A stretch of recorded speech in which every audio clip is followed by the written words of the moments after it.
हमें धमकाने का लाइसेंस किसी को नहीं। चीन से लौटते ही आंख दिखाने लगे मालदीव के राष्ट्रपति मुइज़्ज़ू।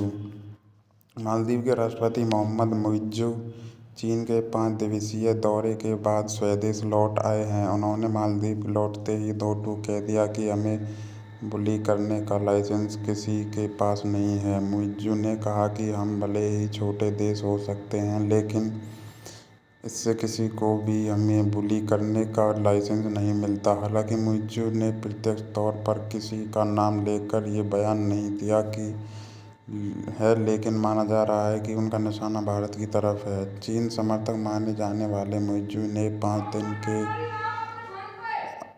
अपने अंदर चीन दौरे के दौरान राष्ट्रपति शी जिनपिंग से मुलाकात की थी। उनका ये दौरा ऐसे समय पर हुआ था जब प्रधानमंत्री नरेंद्र मोदी के खिलाफ आपत्तिजनक टिप्पणी करने वाले मालदीव सरकार के 3 मंत्रियों को सस्पेंड किया गया।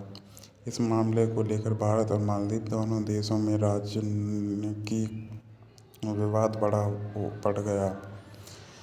भारत में चले रहे बायकॉट मालदीव के ट्रेड के बीच मुइज़्ज़ू ने चीन से अपील की थी कि वो अधिक से अधिक चीनी पर्यटकों को मालदीव भेजें।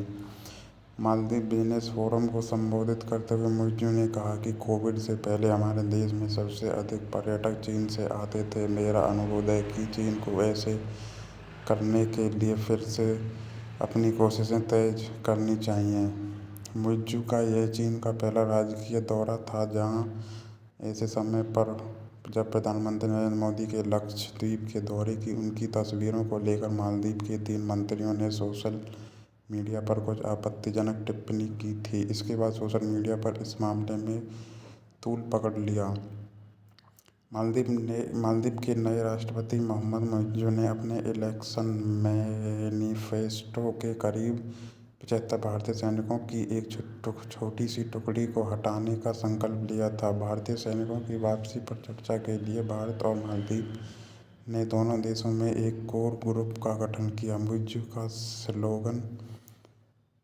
स्लोगन था इंडिया आउट। उन्होंने मालदीव के इंडिया फर्स्ट पॉलिसी में भी बदलाव करने की बात कही थी, जबकि भारत और चीन दोनों ही मालदीव में प्रभाव जमाने के लिए प्रतिस्पर्धा कर रहे थे।